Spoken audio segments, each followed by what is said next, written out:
दिन तो रउआ संगे विजय बबुआ रमा के बात भइल रहे ना? हाँ, बाकी रमा बहुत रोवत रही है। ठाकुर साहब, आप एक इज्जतदार आदमी हैं, इसलिए इस केस को हम कोर्ट तक नहीं जाने दे रहे हैं। रउआ ऐसा अपसुगुन काहे बोलत नहीं? अरे रमा बबनी से तो काले बात भइल बा। अगर रउआ जान ले तब अपना जिंदगी से नफरत हो जाए। माई कहलावे में शर्म आ गेल। जरूर रउआ कोनो औरत संगे पकड़ा गेल बानी, तबे तो बाबूजी इतना खिसियात मारन। काल सवेरे वकील के बुला के रंजीत के अपना जिंदगी और दौलत से बेदखल कर दे।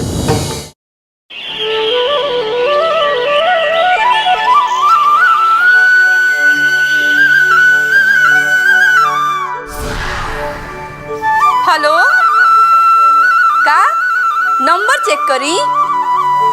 दीदिया के तो नंबर रहे। लागता देवर जी डुप्लीकेट मोबाइल दिले बारन हमरा के। बड़की भौजी कहा एक औरत हमके ई लिफाफा दे के गईली और कहली सुमित्रा देवी के दे दिया। ली, हम कुछ सुनने की चाहत। अगर तू ना आ सकू तो केहू से भिजवा दो, लेकिन हमरा के सामान चाहिए। हाँ चंपा, ये हमरे यहाँ ए में हमर कुंडली बा। दरअसल हम ये जानने की कोशिश करते हैं चंपा कि और हमार किस्मत में कितना दुख तकलीफ लिखल बा।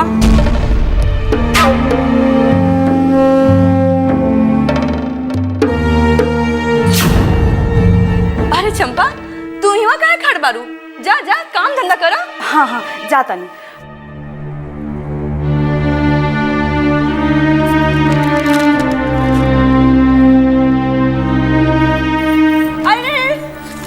रुक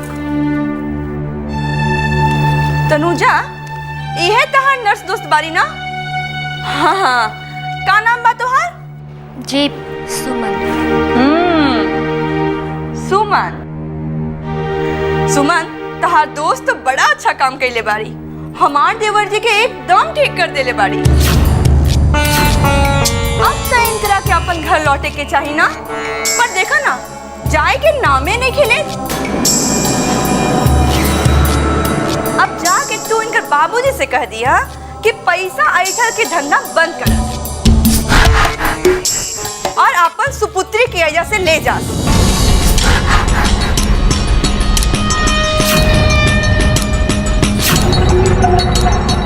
चला सुन, हम तोरा के छोड़ावा कर।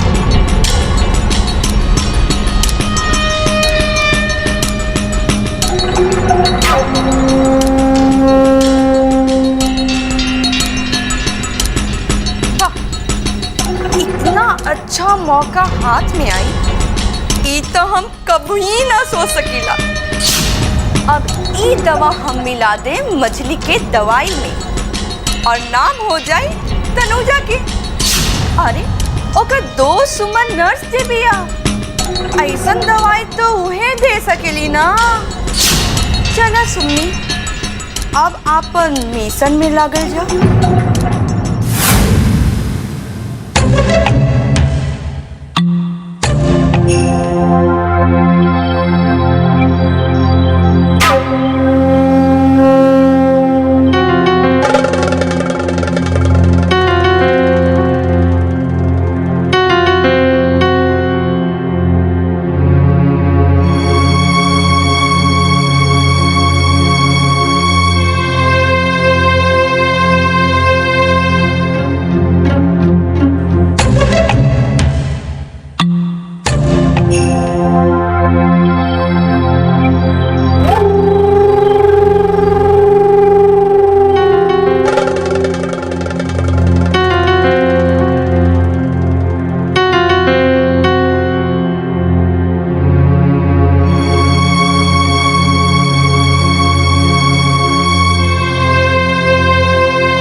अरे भौजी रुआ जा।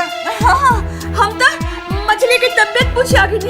बाकी वो तो अरे भौजी हाँ? वो डॉक्टर के पास गई बड़ी माई संगे अपना इलाज करावे खातिर। हाँ।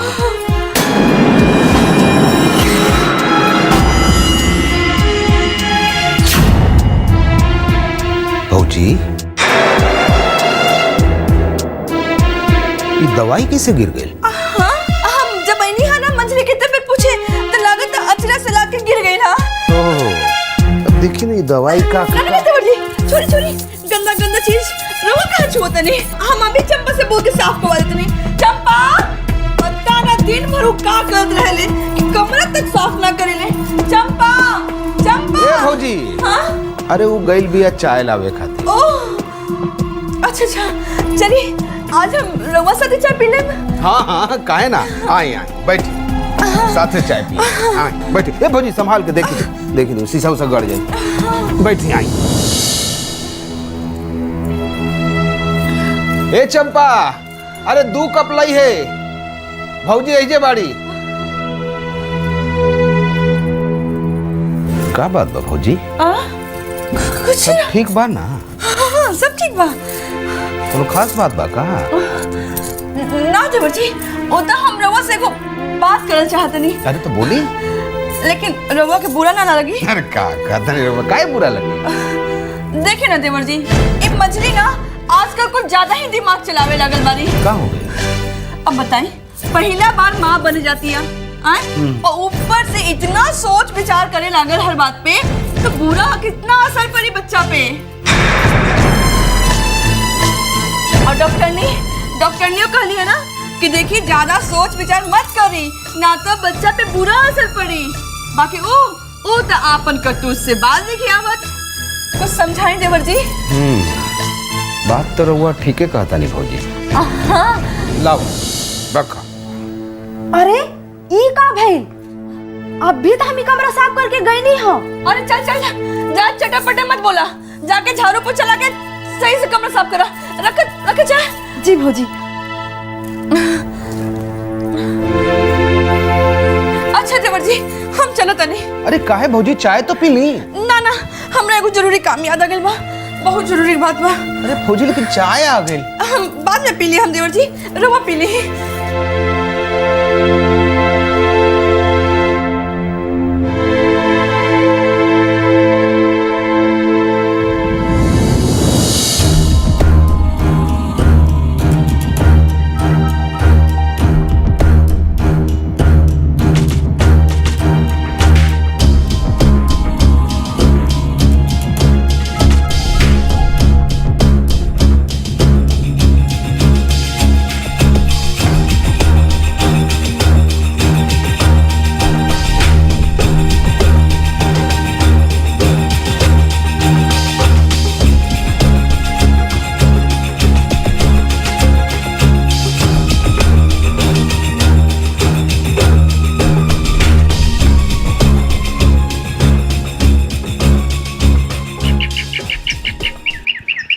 का बात में भैया बुलौले बनी का? हाँ बैठो। अरे तोहार भौजी कहत रहली है कि छोटकी बहू आजकल बहुत उदास रहत बाड़ी दिन भर उनकर रोल धोल चलत बा। अब हम का करी भैया ओकर स्वभावे में बा खूब रोए धोए के रो धो के खूब सिंपैथी लूटे के। देखो ये रोल धोल गलत रास्ता पर भी ले जा सकेला। मतलब ये बाकी भगवान मत करस कहीं वो आत्महत्या जैसन काम। भैया ये का कहता नहीं। देखो बाबू शारीरिक रूप से कमजोर आदमी के साथे मानसिक द्वंद्व बहुत होला। अपना के नकारा और बेकार समझ के ऐसा इंसान आत्महत्या भी कर सकेला। सुना तू उनकरा साथे व्यवहार अच्छा रख। अब तो जौन हो गई ओकरा के अपना वही के बाना। भैया हमरा के लागत है कि हम बहुत बड़का गलती कैले बानी जेकर कोनो समाधान नहीं खे। अरे हम तो चाहता नहीं कि हम अपन सारा समय काम धाम में लगा दी बस। अच्छा तू ससुराल कब जात बड़ा? हमरा ससुराल जाए के मन नहीं खे।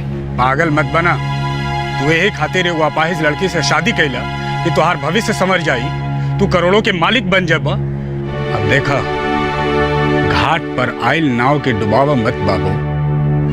अगर रुपया रही ना तोहरे पास तो जिंदगी में खूबसूरत औरतन के कमी ना रही। और तू तू तो वैसे भी बहुत समझदार बाड़ा। भैया हमरा का करे के चाहिए? तू ऐसा कर कि रमा के साथे प्यार से पेश आओ और जितना जल्दी हो सके विक्रमगंज जाके ठाकुर साहब के सामने अपना के अच्छा से अच्छा साबित करा और साथे साथे जितना जल्दी हो सके तू अपन हिस्सा संभाल लो। ठीक बा भैया, कोशिश करता नहीं। कोशिश ना, ई तोहरा करे के पड़ी।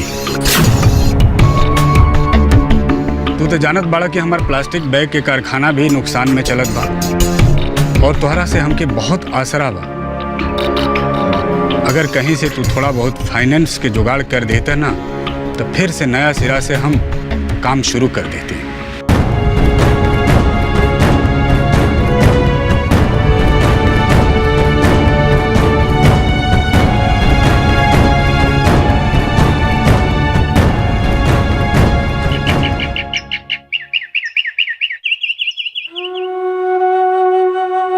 माई, रउआ हमके बुलौले बानी? रंजीत, हमनी के हमार सुख चैन लौटा दा बेटा। एगो माई होके तोरा लगे अपन अजरा फैला के भीख मांगता नहीं। माई, रउआ ही का कहता नहीं? अब हमरा से तोहर बाबूजी के तकलीफ नहीं के देखल जात। वो जरूर कुछ कर लिहन। कौना जन्म के बदला ले रहल बड़ा रंजीत? कौना जन्म के? तोहरा के पाले पोसे में हमनी का गलती कैले बानी जा जेकर सजा तू दे रहल बड़ा?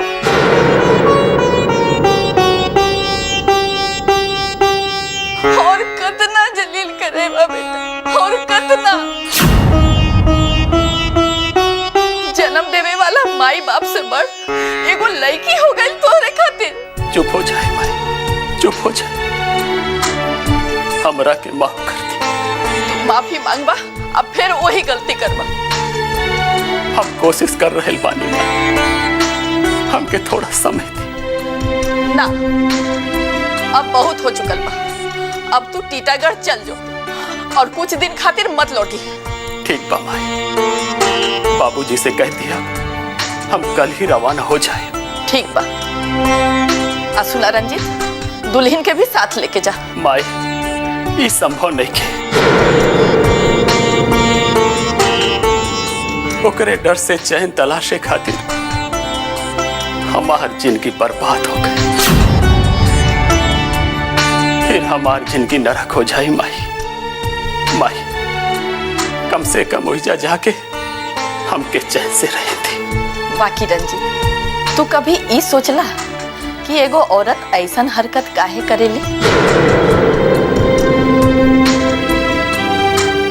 जब ओकरा पति के प्यार ना मिलेला तब वो खूंखार हो जावेली और ऐसन गलत कदम उठावेली। एक बार ओकर तकलीफ समझे के कोशिश कर रंजीत। देखा बेटा, संतान ना होला से ऐसे ही वो बेचारी मानसिक तकलीफ से गुजर रहल बाड़ी। ऊपर से तोहार दुत्कार ओकरा के और कठोर बना देलस। ठीक बा माई, हम कोशिश करब। बाकी कुछ दिन खातिर हम अकेला रहे चाहता। ठीक बा, त दुल्हन के एही रहे दा आ तू जा। बाकी कुछ दिन खातिर लौटिया मत बेटा। अब मन लगा के काम करिया, तो हर बाबूजी भी खुश हो जाइए। जी भाई। अच्छा, हमसे दूर भेजे के बंदोबस्त होता। लागता बेटा के वही दूसर लड़की के साथ सेटल कर रहल बाड़ी बुढ़िया।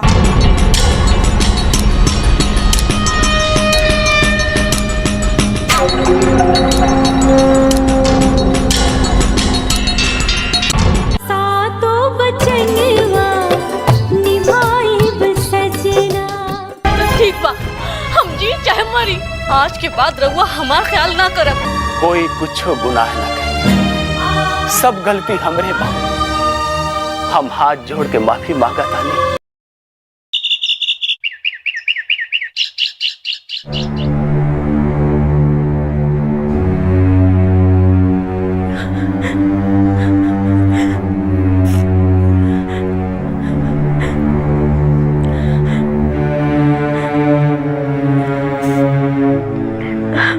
समझे की कोशिश करा सारिका।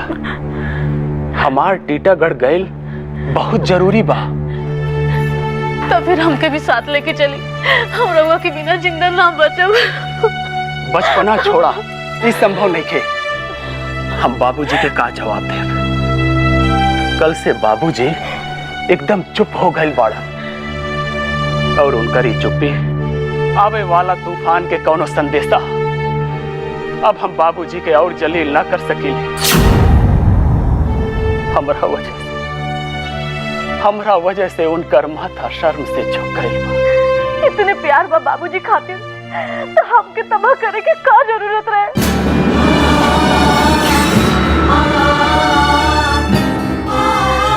हम कौन गुनाह कैली जे ई हमके भुगते के पड़ी? कोई कुछ गुनाह न करे, सब गलती हमरे बा। हम हाथ जोड़ के माफी मांगा तानी, हमके माफ करता। हमार का होई? कभी सोचनी हाँ हम कहाँ जाए, का करब? देखा, तू जे चाहबू हम सब कर दे। घर बोला, रुपया बोला, हम सब दे दे। अच्छा, तो अब ठकुराए पे उतर आयनी, हाँ?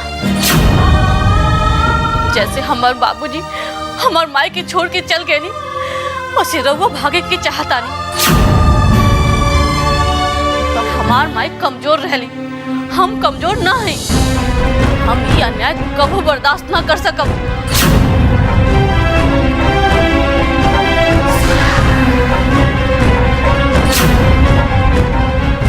तो ठीक बा, जे मन में आवे से करा, हम जाता नहीं। ठीक बा, हम जी चाहे मरी, आज के बाद रउआ हमार ख्याल ना करब। हम लाख बुलाई, रउआ ना आई, वादा करी। काहे से के हम रउआ के ना भूल पाई, यही से हो सकेला हम कमजोर पड़ जाई। बाकी रउआ अपन वादा पे कायम रहब।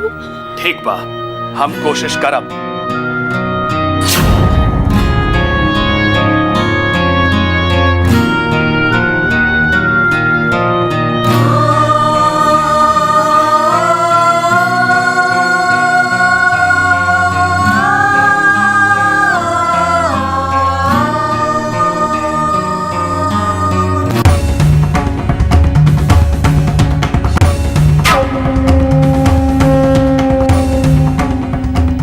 करी, बाकी हम जाना ताने ये रउआ ना कर पाई रंजीत बाबू।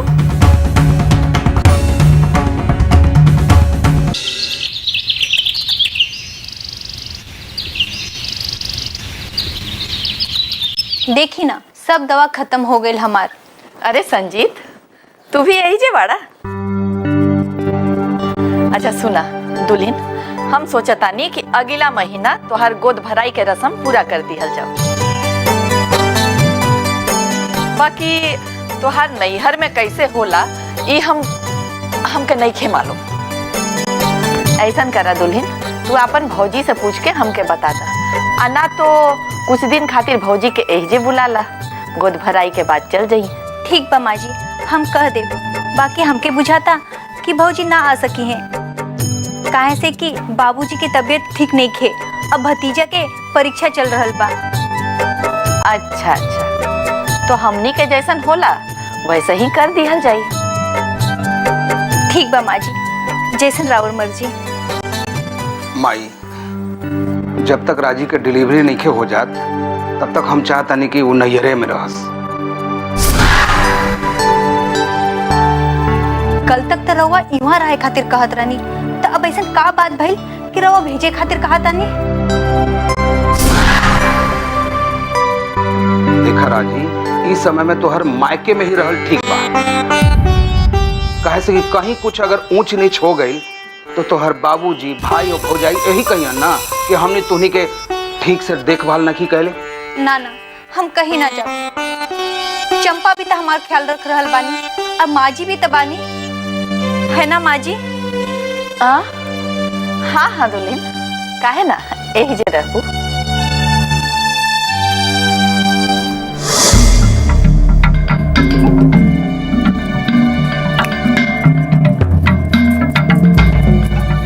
राजी, राजी, अरे इहवा तो सब लोग बाड़न। ठीक बा, हम फिर आ जाए। अरे दीदी बताई ना का बात बा। अरे ओ दिन तू आमचूर मंगलुआ ना, तो हम लेके आई रही तहर कमरा में, लेकिन तू माजी संगे डॉक्टर के दिखावे चल गई लुहा, तो वो पुड़िया हमरा हाथ से गिर गई हा।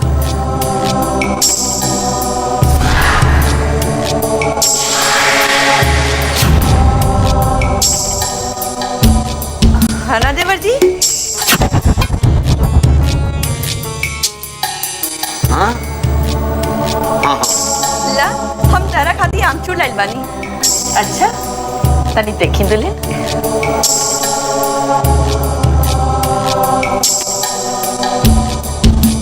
दी ना माँ जी, हमरा ना जीभ से लार टपक रहल बा। ना ना मछली, पहले हमरा और माजी के टेस्ट करे दा।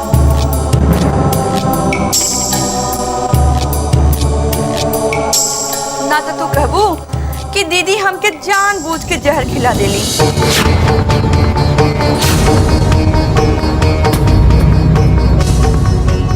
ये तू का कहा ताड़ू? ला मंजली आपन आमचूर। संजीव तू तो हमरा से जरूर मिली।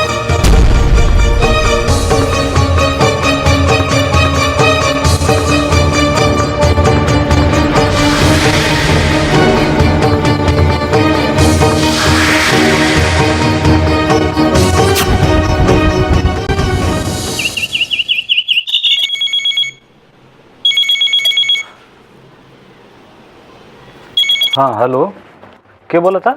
हम सुमन, तनुजा के फ्रेंड बोला तानी। अरे सुमन जी, कहीं आज हमरा के कैसे याद कईने? काहे हम बात ना कर सकेली? अरे काहे ना, बाकी हमरा के डर लगा था। काहे डरे के कुछ बात नहीं के, हम कुछ बतावे के चाहता नहीं रउआ से। एगो फ्रेंड के नाते कुछ सलाह बा हमार। सलाह? अगर फायदा के होई तब तो जरूर मानब। तनुजा के कुछ खबर बा रउआ के पास? तनुजा?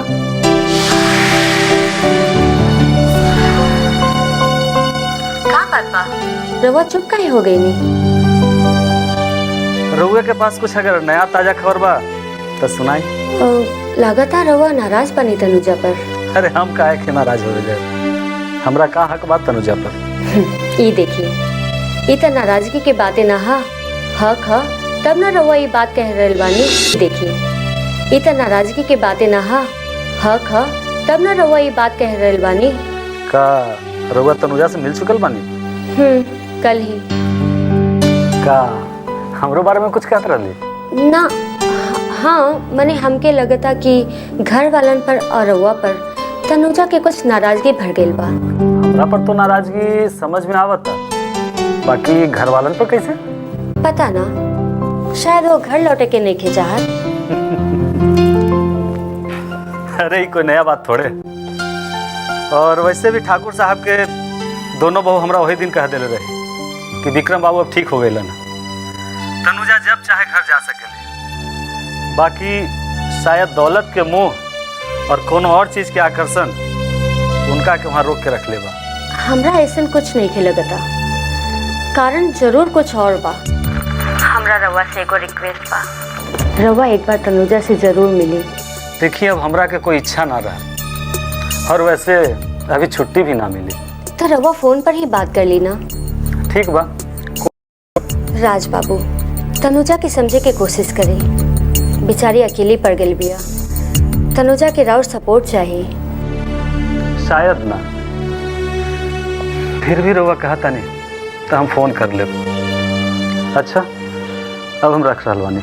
रवा अपन ख्याल रखब। ओके बाय।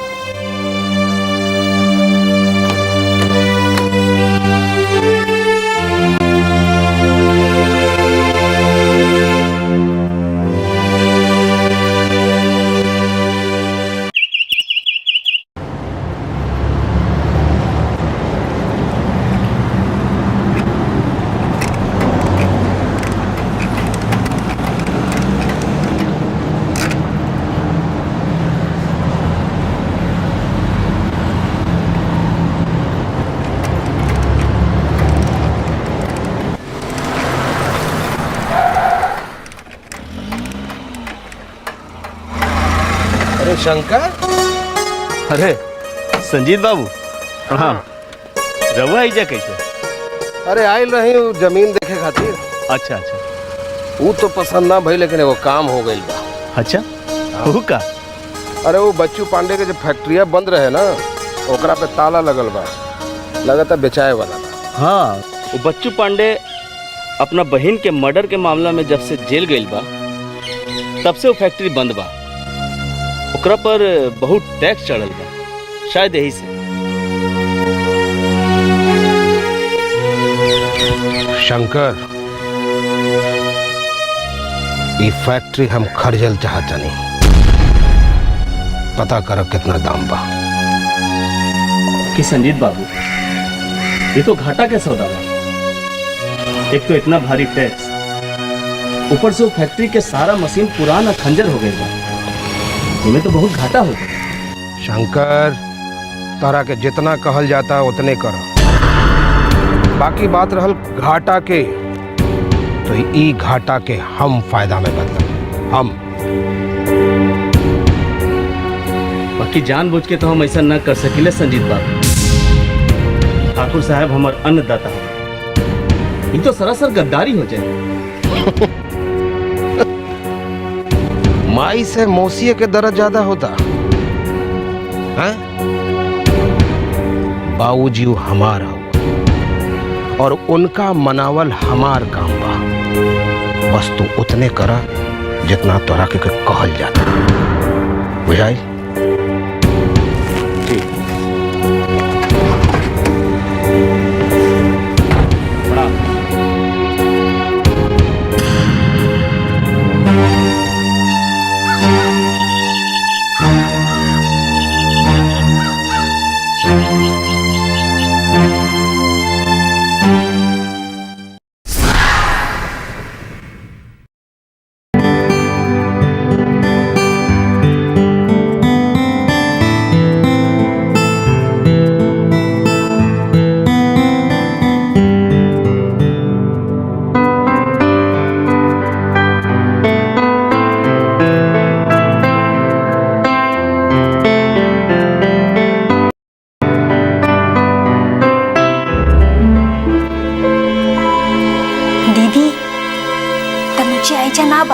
चल के देवर जी से कुछ बात किया जाए।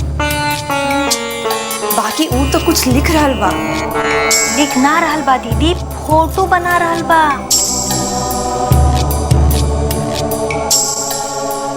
फोटो के चित्र बना रहल बा? के बात बा दीदी, बाकी केकर फोटो बना रहल बा दीदी? एकरो बनावत हो। अब मजा आई जब इनकर चित्र बनावे की कहल जाए। ये फोटो रवा के कहाँ से मिला दीदी? ऊपर के कबाड़ खाना से, जो हमार माँ जी छुपा के रख ले रहली, हम मुँह से ले आई नहीं। अच्छा, अगर भड़क के हमला कर दी दीदी तब तो हम नीचे गिर जाए। ठीक बा मलती, तू यहीं में रुका, हम जाते नहीं। और हाँ, ख्याल रखिए कि कोई आए ना, ठीक बा? ठीक बा दीदी। देवर जी, देवर जी, रवा का करतनी? हम चित्र बना रहल बानी। हाँ, तो बड़ निमन चित्र बा। अरे वाह, ये तो बहुत सुंदर बा। एगो और चित्र दिखाई, रवा खूबे पसंद आई। दिखाई ना?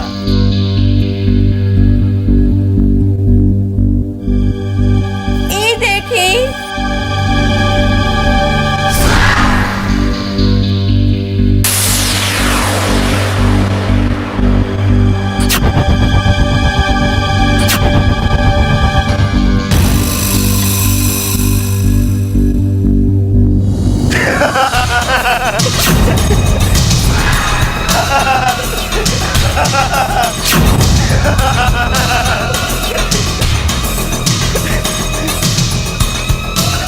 हमरो लगे बा एगो फोटो।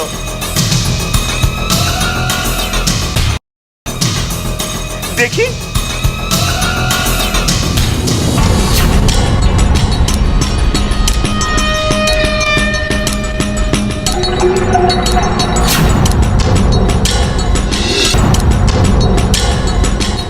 अरे ये फोटो तो रवो लगे बा। केकर फोटो है देवर जी? राउर परी के बाका? हाँ परी बा। अच्छा, अगर ये परी बारी तो ऊ के बारी? उके बा? ऊ दूध चोटी वाली। दीदी ये तो आइडिया फ्लॉप हो गई। ये कैसे संभव हो गल दीदी? चुप करा मछली। देवर जी रवा पता बा ये के है राउर? बड़की भौजी, राउर सब कोशिश बेकार बा। उनका के पता बा बड़की भौजी, अब ना भड़कियन और ना ही हमरा के मरिहन। रउआ लोग खामखा अपन समय बर्बाद कर रहल बानी। अरे अरे तू तो बोलते जा रहल बारू। हमने के देवर जी के पुरान बात याद दिलावे के कोशिश करत रही जा। तहार मदद करे आए रहनी, लेकिन तू तो अपने आप के बहुत होशियार समझत रू। दरअसल ये लड़की ना चाहेली कि देवर जी ठीक हो जास, ना तो एकरा के घर जे छोड़े के पड़ी। ठीक कहा तरुरा जी, ये घर के सुख सुविधा कहाँ बा ओके घर में? बड़का थेथड़ बाड़ी दीदी। और न तका चल मछली चला। अरे रुकी बड़की भौजी, जाई। बाकी जाए से पहले इता बता दी कि रउआ लोग ये फोटो कहाँ से लेनी है। काहे से कि ठाकुर साहब अगर पूछी हैं तो हमके तो बतावे के पड़ी ना।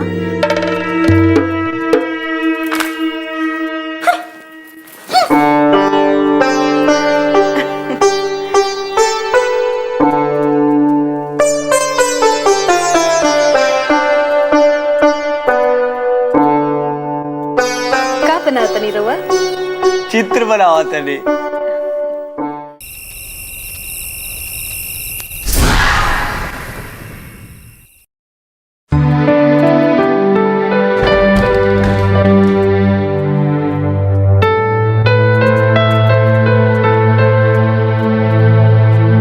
रउआ अभी तक कपड़े सरियाओ तनी। हम तो अपन सूटकेसो पैक कर ले बानी और रउआ कितनो मना करी लेकिन हम जाइब जरूर। सुमित्रा बचपना छोड़ा, हम घूमे या मौज मस्ती करे खातिर ना जा रहल बानी। हमके ओहिजा 24 घंटा काम करे के बा, साइट में रहे के बा, तो ओहिजा अकेले पड़ल पड़ल बोर हो जाइबू। जाए दी, रात के लौट के तो घर ही नु आइब। हम रात के सोच के दिन काट लेब। ना, हम तोहरा के ओहिजा ना ले जाए। काहे? वहाँ के और भी का साथे रहे खातिर। बात आना, बाकी तू कौनो ऐसा हरकत मत करिया कि मजबूर होके हमके फिर से वही गलती दोबारा करे के पड़े। गलती तो रउआ बेर बेर करीला और ऐसा गलती करीला कि रउआ के सफाई देवे के जरूरत भी ना पड़ेला। तू का कहे के चाहताड़ू? हम मनचला लंपट है। हम का कहीं? रउआ खुदे अपन मुंह से कहता नहीं। सुमित्रा,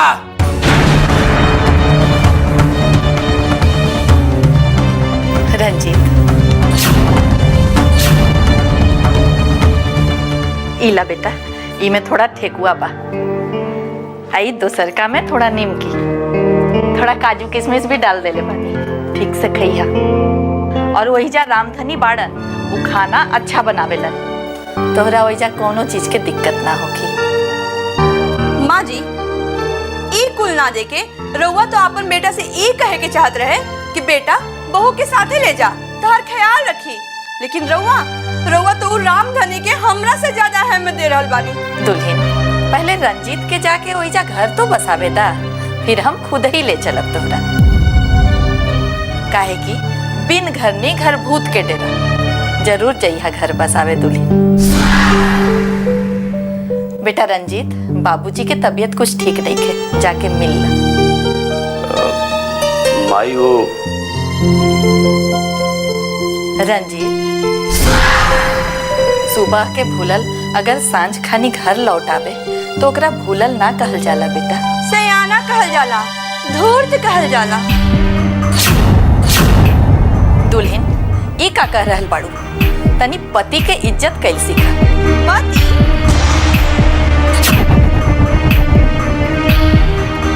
पति के का कर्तव्य होला पहले अपन बेटा के सिखाई। सुमित्रा, जबान के लगाम दा।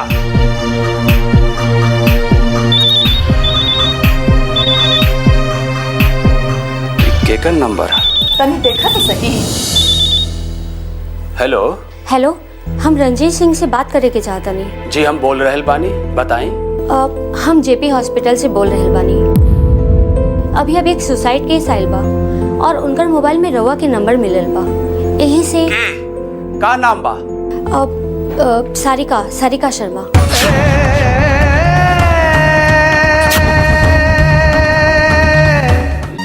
शंकर, तारा के जितना कहल जाता उतने कर।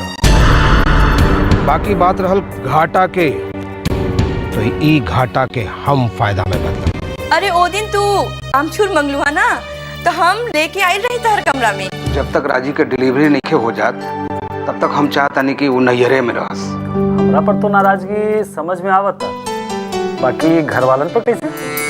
ना मछली, पहले हमरा और माजी के टेस्ट करे दा।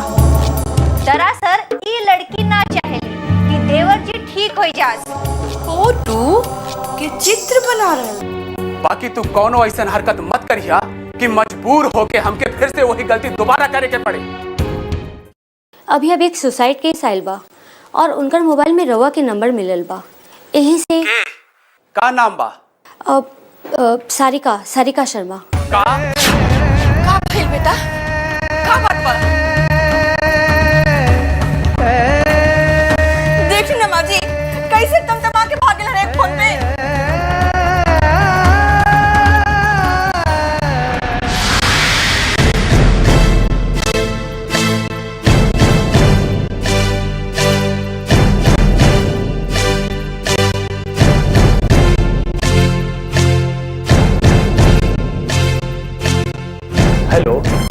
Hello, excuse me sister, please sister बताइए सारिका शर्मा। यस, आप रंजीत सिंह हैं? जी हम ही रंजीत सिंह हैं। सारिका? हाय, हमरा सिंह है। सिस्टर, सारिका तो ठीक बाड़ी नो? रवा आई, अंदर आई।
शाहरुख काहे ऐसा करे?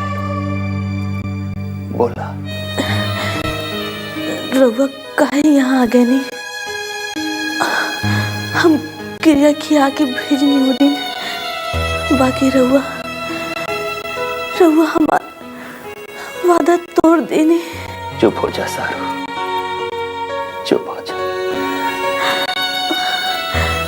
हम बहुत कोशिश करनी कि रउआ के भूल जाए, बाकी ना भुला पानी।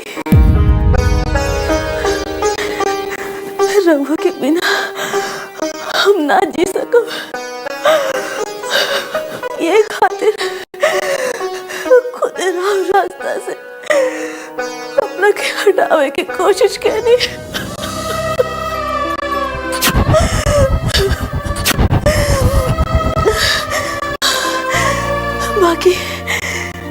बाकी हमार बदकिस्मती देगी कि मौत भी हमरा के ना अपनाना से।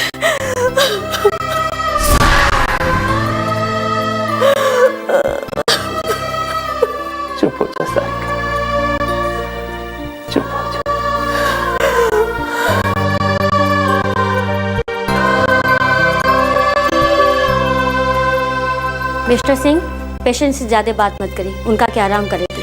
ना सिस्टर, आज हमरा बहुत कुछ कहे के बा, कह दी। ना ना, बिल्कुल नहीं। अभी हम रवा के नींद के इंजेक्शन देता नहीं। रवा के जितना बात करे के मन बा कल करी, ठीक बा? मिस्टर सिंह, रवा हमरे साथ है, कुछ बात करे के बा।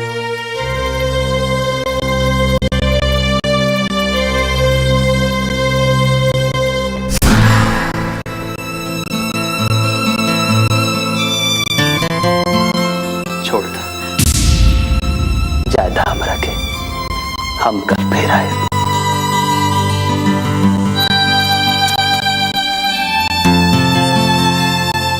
अब रवा सो जाए, आराम करें, कल फिर मुलाकात हुई। Good night.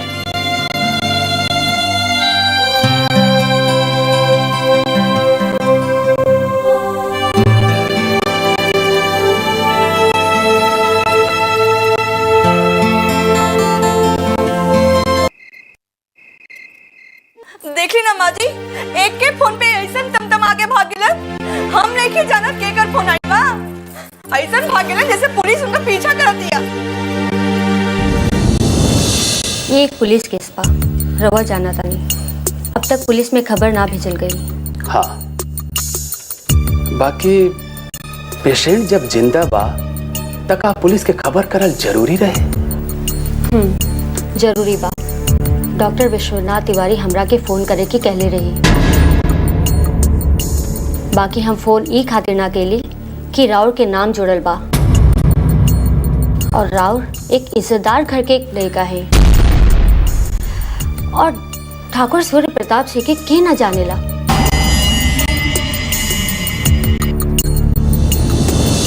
ठाकुर सूर्य प्रताप सिंह के नाम पर जिला जवान माथा नवावेला और राउर बेटा उनकर इज्जत माटी में मिलावे में कोई कसर ना छोड़ रहल बाड़ा। दुल्हन, तू का सोच रहल बाड़ू कि हमनी के कोनो सह बा? का हम और तुहार बाबूजी ओकर हरकत से दुखी नहीं की? हमनी का करे, हमनी तो मजबूर बानी। हम मजबूर बानी सिस्टर, वो पागल लड़की के कैसे समझाई, मगर जब हमरा ऊपर इतना मेहरबानी कैले बानी ता एक मेहरबानी और करे, पुलिस के इन्फॉर्म मत करे। ठीक बा, हम जरूर कोशिश करब डॉक्टर तिवारी के समझावे खातिर। बाकी रवा कल सवेरे एक बार जरूर मिली डॉक्टर तिवारी से। ठीक बा। बाकी एक बात, रहुआ हमरा के कैसे पहचान ले? हमार सहेली राउर घरे गवर्नेंस के काम कर दिया।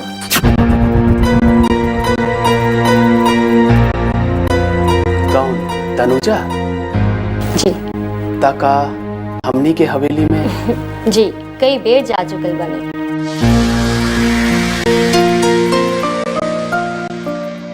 का भेल मिस्टर सिंह? कुछ ना। मिस्टर सिंह, रवा निश्चिंत होकर घर जाए, केहू के कुछ पता ना चले। Thank you sister. सुमन, हमारा नाम सुमन बा। ठीक बा। अच्छा, हम जाता नहीं। ओके, गुड नाइट। Good night.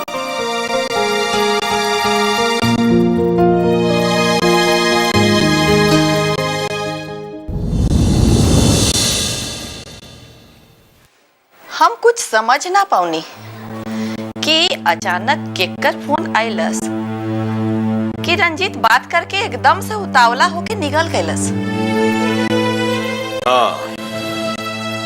सब कुछ तो ठीक ठाक होत रहला। हम कुछ खाए पिए के सामान देनी, वो अटैची में रखलस कि फोन आ गई और भाग के चल गई। ठकुराई, रउआ का सचमुच कुछो ना समझी ले कि सब कुछ समझ बूझ के भी अनजान बनने की कोशिश करत रही। ई उहे लड़की है जे रंजीत के पीछे हाथ धो के पड़ल बिया। रंजीत के तब कैसे हूँ टीटागर भेजे की पड़ी। बाकी वो लड़की तो एकदम जोक नियर पकड़ ले बिया, तो कैसे जाई? हमरा तो लागता कि जरूरे कोई ना कोई बहाना करी। अब हम कोई बहाना ना सुना, उनका के जाए के तो जरूर पड़ी, अनाथ घर परिवार छोड़ दे।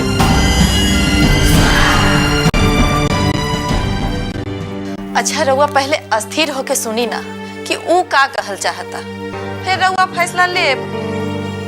मलिकार बड़का बबुआ आ गिल बना बोला लाई का।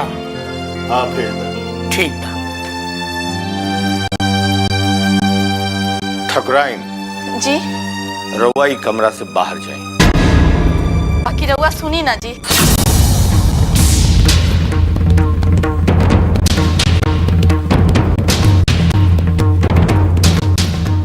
जाए जब तक रंजीत से हमारी बात खत्म ना हो जाए रउआ ई कमरा में मत आए। जाए।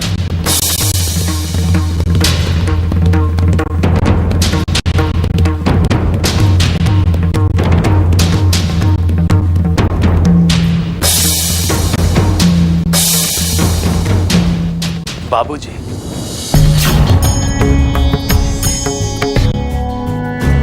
टीटागढ़ जाके तैयारी हो गई?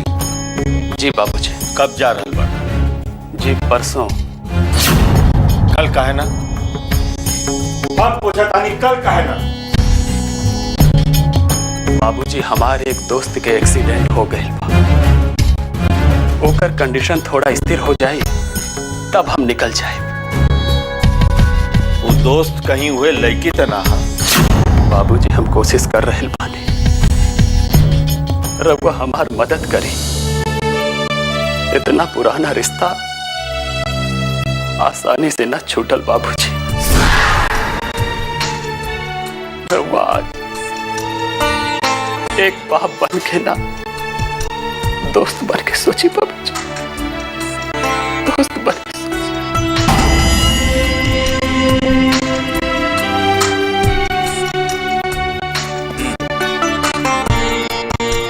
बेटा जिंदगी के कोई भी मसला तबे हल कल जा सके जब ओकर सामना कल। और गुजरल वक्त के भरपाई नामुमकिन बा। बेटा तू अपना जिंदगी के खूबसूरत पल तरक्की करे के समय डर, तनाव और चिंता में गुजार रहा पड़ा। हमरा तोरा पर गुस्सा नहीं किया बल्कि दया आ रहा है। जा जा तू अपना कमरा में जा। बाकी याद रखिए कि टीटागढ़ जाए के बारे में परसों हमरा दोबारा ना बोले के पड़े। जा। जी बाबूजी।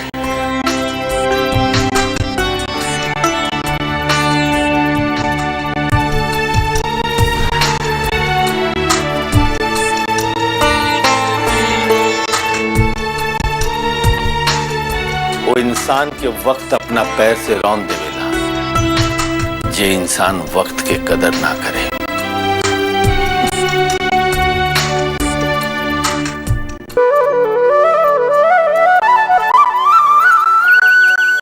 जी ना ऐसा कोनो बात नहीं है। हाँ जैसन रहो आदे। हाँ अरे मैं जैसन कहा वैसे ही हो जाए, मेरी चिंता को कोनो बात नहीं है। हाँ अच्छा ठाकुर साहब। का कहलन समझी जी? अरे पूछत रहना कि बेटी दामाद के कब भेजब। अरे ऐसे ही थोड़े भेजल जाई, बिना दिन तिथि और नक्षत्र जान ले। अरे बेटी अपने बाप के घर जाता ते में दिन नक्षत्र देखे कौन बात भाई? अच्छा जरूरत न रहे। कितना बार ठाकुर साहब से कहले कि अब ही शादी न करी, 2 महीना के बाद करी, लेकिन हमार बात मानेलन। तो देखी का भइल, आज बेटा बहू के सांप और नेवला नियर संबंध हो गइल बा। सांप नेवला का मतलब होला मार पिटाई के नौबत आ जाए। बाकी हम तो आज तक कबो बहू के मुंह से ऊंचा आवाज में को बातों ना सुननी है और न कबो लड़ते देखनी है। ठीक बा। बाकी पंडित जी से बिना पूछले हम बेटा बहू के ना भेजम। और हमरा से केहू पूछे तो हम तो ये कहब कि जाए के जरूरी का बा। का मतलब बा तोहार? देखिए जी, हम तो ये कहतानी कि घर जमाई के ससुराल में कोनो इज्जत नहीं है। एगो कहावत सुन ले वानी ना, आज भैनी वासुदेव कल भैनी बसुआ, अब पीठी पर लात धई के सास तारस हंसुआ। कुछ ही दिन बाद हमार बेटा उनका भौजाई लोगन के शॉपिंग कराई, ड्राइवरी करी, सास ससुर के लेके मंदिर घुमाई, अनाथ अस्पताल के चक्कर काटी। का हम यही खातिर बेटा के पढ़ाने लिखौनी? चुप कर, बहुत देर से तुहार बकवास सुन रहा है विजय कमाई। ठाकुर साहब के पास नौकर चाकर का कमी नहीं थे। ये सब काम करे खातिर लाखों करोड़ों खर्च करके एगो दामाद खरीदे की जरूरत पड़त। पंडित के बुलवा के चुपचाप दिन निकलवावा और बेटा बहू के विदा कर। बाबूजी, पंडित जी से हम बात कर चुकल बानी। अगला हफ्ता बुधवार के दिन शुभ बा। अब जल्दी से ठाकुर चाचा के ये खबर पहुंचा दी। ठीक बा। देखिए जी, एक बार फिर से सोच ली, बात करे में कोनो हरज नहीं है। देखा विजय कमाई, हम ठाकुर हैं, जबान देकर फिरल हमरे खून में नहीं खे। अभी सब बकवास बंद करा और बेटा बहू के विदा करे का इंतजाम करा। समझ गई नहीं? खूब समझ गई नहीं।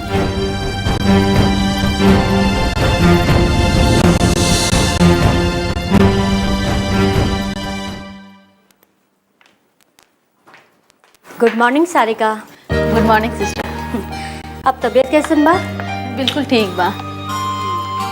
चली, मुंह खोली, दवा खा ली।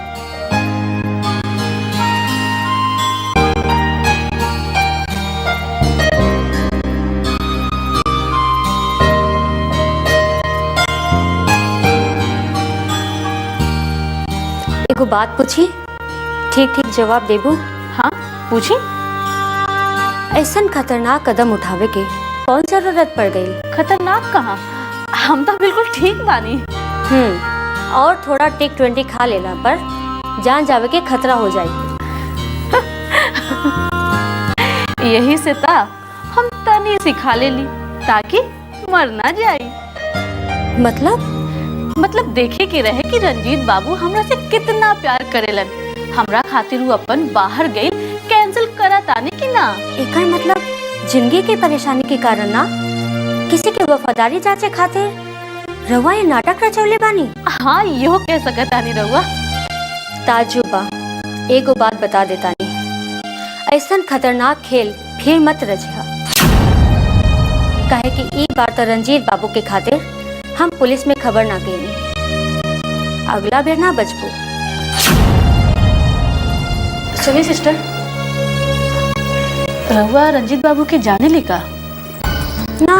हाँ, मने ठाकुर साहब के ना पहचाने ले, उनका बेटा है, यही से। अच्छा रहुआ आराम करी, डॉक्टर आवते हुई है।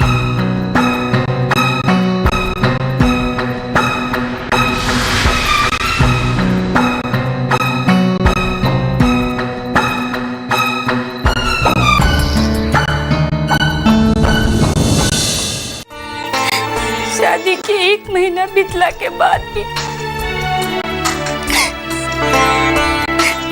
कुंवारी बानी दीदी। हम जे कर रहल बानी उहे अगर तू बढ़िया से कर दा तो हम धन्य हो जाए। देखी रहुआ, ये बार तो हम बच गए नहीं, बाकी अगला बार रहुआ हमरा के जिंदा ना देख पाए। हम लांगर है, यही से माँ जी शर्म से कितरों से हमके ना मिलवाई। ये तो दूसर के अमानत के जिम्मेदारी बा, काहे ना हम ही चल जाए टीटागढ़ पेपर में देखे खातिर। कुछ दिन से माँ जी ना आवत रही है, वही से हम पानी डाल देनी है, और कोनो बात नहीं है। यही से ये तुलसी चौरा के अपवित्र कर देलू।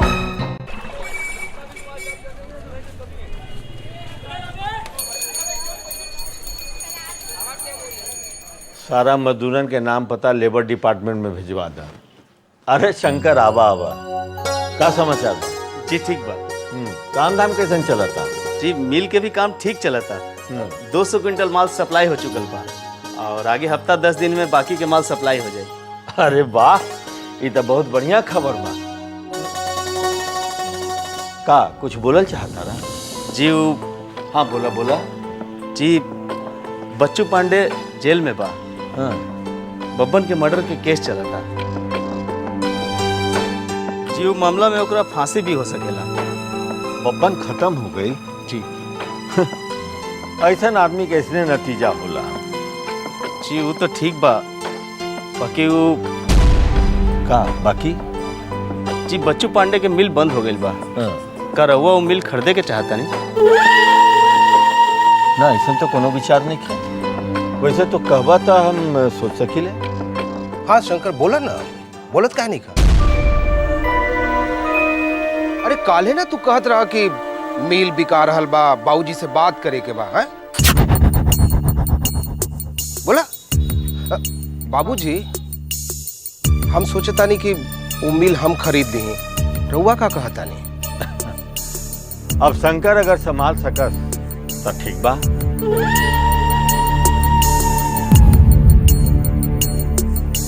बाकी हम ये बात शंकर के मुंह से सुनल चाहता नहीं। ठाकुर साहब वो मिल में हाथ लगावल गोईठा में घी सुखावे के बराबर बा। वो मिल मनहूस बा। अरे ज्यादा तब छोड़ो, ज्यादा छोड़ा।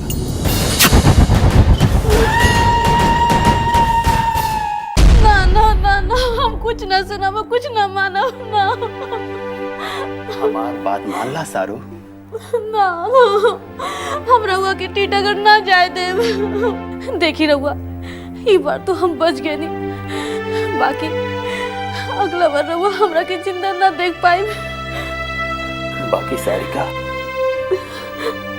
हम बाबूजी के वचन दे चुकल बानी। हम कसम खा चुकल बानी, रहुआ हमरा के छोड़ के चल जाए तो हम दुनिया छोड़ दे।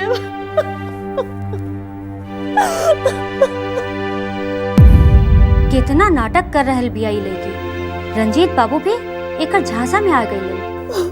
सारू हमार बात माना, चाहे दहम के हम वादा करा था वही जैसे सेटल होला के बाद हम तहरा के अपना पास बुला ले। सच कहा तानी ना रहुआ? बिल्कुल सच। औरत ही माई होली, बेटी बहन होली और डायन भी।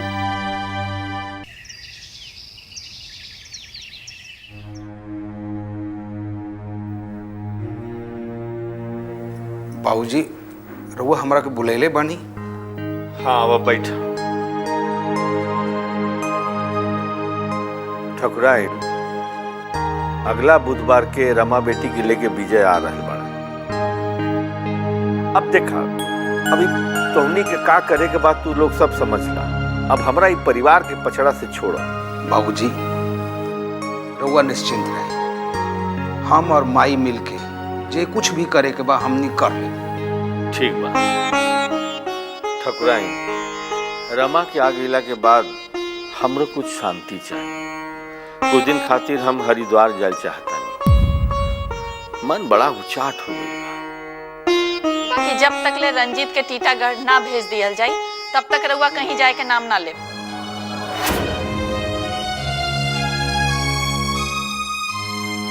हाँ एगो बात, रंजीत के टीटागढ़ जाए के बाद ओकरा बाद सारा एक्सपोर्ट के कारोबार तरह संभाले की पड़ी हमके। इमे हैरानी के कौन बात बा? उम्मीद बाकी तू अपना काम अब संजीदगी से करबा। देखा बेटा तोहार जिम्मेदारी बढ़ गई बा। कुछ दिन के बाद तू एगो बच्चा के बाप बन जाएगा। हमनी के कितना दिन तोहरा के संभालब जा। ई भी मत भूलई है कि कारोबार तुहार भैया बड़ा मेहनत से खड़ा केले बाड़न। बाबूजी ये तो दूसर के अमानत के जिम्मेदारी बा। काहे ना हम ही चल जाए टीटागढ़ पेपर मिल देखे खातिर। अब भैया ही जाके हिजे रह जाइहन। बेटा जितना दूर हम तोहरा के जानी ले, हम तो तोहरा के मशवरा खातिर ना बुलाइए। हम जे कर रहल बानी उहे अगर तू बढ़िया से कर दा तो हम धन्य हो जाए। जाए जा जी।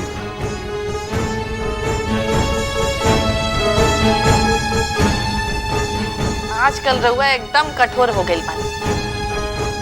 सब समय सिखा देले बा।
ज्यादा। इतना ऐसा बर्ताव कर दिया जैसे घर के मुलाजिम ना बहू रानी हो गए। कारे तोरा के इजाजत दिला सही तुलसी में जल ढाले के? इमे इजाजत लेवे के कौन बात बा भौजी? एक परिवार के रिवाज से खाली एक घर के औरतन ही तुलसी जी में जल ढालेली। और तू देख ले निको कि रोज सवेरे माँ जी तुलसी जी में जल डालेली और पूजा करेली और केहू ना करेला। कुछ दिन से माँ जी ना आवत रही है, वही से हम पानी डाल देनी है, और कोनो बात नहीं है। यही से एक तुलसी चौरा के अपवित्र कर देलू। हमरा छुरा से ये तुलसी चौरा अपवित्र हो गई।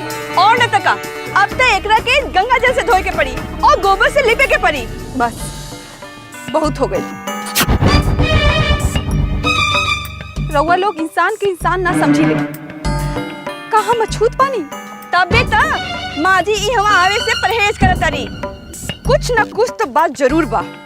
तो रउआ जाके माँ जी से काहे नहीं पूछ ले? ओहो जान ले। सुम्मी नाम है हमार। उड़ती चिड़ई के पर गिने आवेला हमरा के। बाकी चिड़ई पहचाने ना आवेला रउआ। का मतलब? बाज और कबूतर में अंतर पता बा ना रउआ के? ना कि पर गिने में उहो भुला गल बनी। एक बात हम बता देता नहीं भौजी, हम कबूतर ना है। का तो तू हमरा से टक्कर लेवा चाहत रू? इरादा तो ना रहे, बाकी जरूरत पड़ला पर बाज भी हो सकी हम।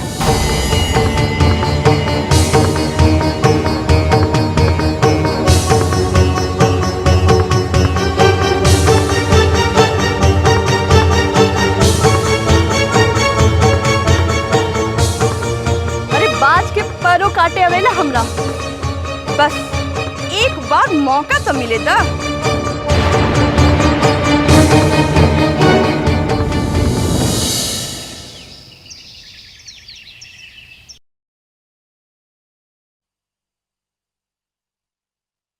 बस बस बस, अब बहुत काम हो गई। अब जल्दी से सामान बांधे के तैयारी कर। काहे से कि बुधवार के तोहर मंझला भैया औते बारन तोहनी के ले जावे खातिर। का भेल रमा, तू खुश ना बाड़ू? उनकरा से पूछनी है कि ना दीदी? किंकरा से? राउर देवर से। चला एजा बैठा। एमे पूछे के का जरूरत बा? अरे जे कुछ भी भइल हा उनके रजामंदी से भइल हा ना। ई बात और हा कि माँ जी तो मनते ना रहली, बाकी बाबूजी या देवर जी तो तुरंते मान गइलन जमाई राजा बने खातिर। काहे ना राजी रहती? उनका के बिजनेस करे खातिर रुपया जी चाहिए। हमरा जैसन लांगर सोना के महीना उनका और कहाँ मिलती? का बात बा रमा, तू एकदम ही चुपचाप हो गइल बाड़ू। लागता तोहरा के अपन घर जाए के मन नहीं खे। दीदी माँ जी तक कहत रहनी हमके ननिहाल लेके जाए, बाकी 1 महीना से ऊपर हो गई, ना ते ननिहाल लेके गई नहीं और ना कहीं और। हम लांगर है, यही से माँ जी शर्म से केकरो से हमके ना मिलवाई नहीं। ये बात बाना ना ना ऐसन बात नहीं खे। अरे तू जब एजा आइलू तो तोहार तबीयत खराब हो गई और उधर देवर जी के काम शुरू हो गए, यही खातिर हमनी के टाइम में ना मिलला। बाकी हमारे माँ बाबूजी पूछें तो हम का जवाब दे? अरे कह दिया कि उ लोग आइला ना तहरा से मिल के चल गइलन लोग। झूठ कहा? देखा रमा, जवन झूठ बोले से केकरो नुकसान ना होला और अपन सम्मान बरकरार रहेला, वो झूठ बोलला से कोनो पाप ना होला। अरे अब तो दोनों घर के सम्मान बचावत तोहरे हाथ में बा। हम औरतन के भी एक ही समय पर कई किरदार निभावे के पड़ेला। वो कैसे? बहू बन के ससुराल के सम्मान के रक्षा करे के पड़ेला, अब बेटी बन के नैहर के सम्मान के रक्षा करे के पड़ेला, अब पत्नी बन के पति के भी सम्मान के रक्षा करे के पड़ेला। जवन बात 4 दीवारी के अंदर घटेला ओकरा के बंद दरवाजे में ही सलटा लेवे के पड़ेला, वरना लोग हमदर्द बनकर आई और तमाशा देखे लागी। समझ गईलू ना हम का कहे के चाहता नहीं? समझ गई नहीं। बाकी एक बात बताई दीदी, जब मुद्दा पता चली तब नु सल्टावल जाई। अंधेरा में तीर फेंकला से का फायदा? दीदी हम हार गई नी। उनका की का शिकायत बा? ना हम आज तक जान पैनी ना समझ पैनी। आखिर मनाई तो हम कैसे मनाई अपन रूटल देवता की?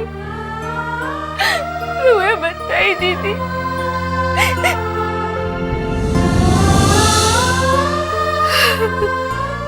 भगवान पे भरोसा रखा, सब ठीक हो जाए।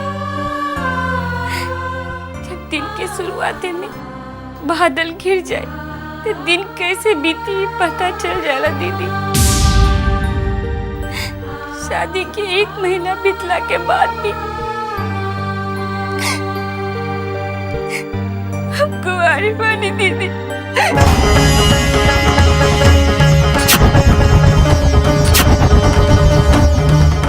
बाकी और कुछ मत पूछिए दीदी, हम कुछ ना बता पाए।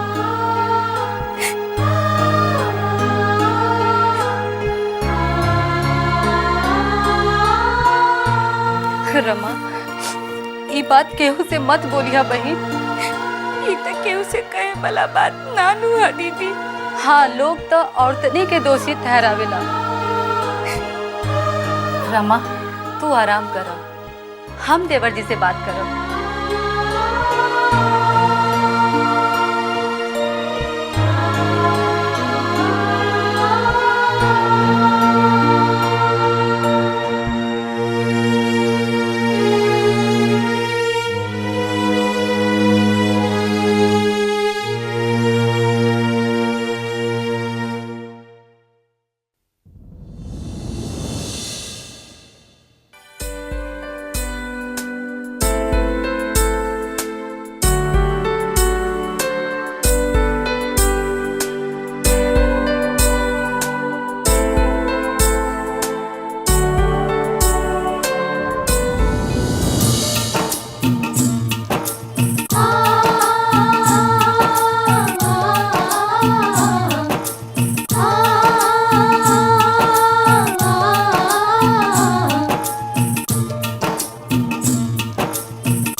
आज बहुत प्यारा बता। हम बहुत प्यार करे नी। केकरा से? बाबूजी के, माई के, अप्परी के। सच कहा तनी रउआ? हाँ, ठीक कहा तनी। तो एगो काम करी, जब नीचे रउआ नाश्ता करे जाइब ना तब माँ जी के सॉरी कह दी।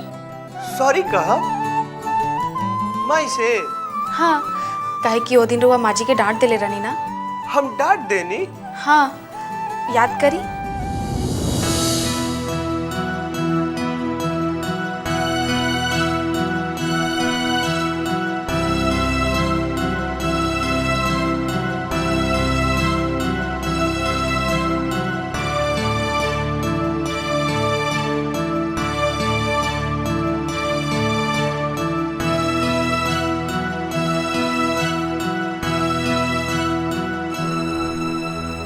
हमके याद ना बा। कोई बात ना, हमरा याद बा ना। अब रउआ नीचे जाई, अब माँ जी के सॉरी कह दी। तू चला ना परी। ना ना, हम ना जाए। चली, अब जाए।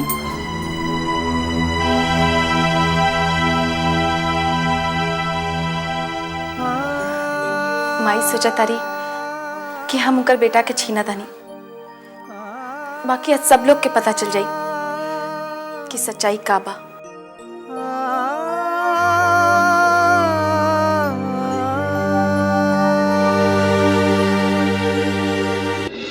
ना ना ना, गुस्सा दिखावल ठीक ना होगी। एकरा के तब प्यार से जीते के पड़ी, न तो ई जाए खातिर तैयारे ना हुई। सुलोचना दीदी कहत रहनी कि मझला भाई आबे वाला बाड़न, उनका के रोक ली। माई से हम ना कह पाए। रउआ सच सच बताई का बात बा? हमरा के तो बहुत डर लग रहा बा। अगर ऐसा वैसन बात उ लोग कर रहल बारन तो रउआ हमरा से बताई। पागल? के पागल? विक्की बाबू की रउआ? रउआ का कहे चाहता नहीं? रंजीत, तू जाना था कि हम ऐरा गैरा लोग से बात ना करी।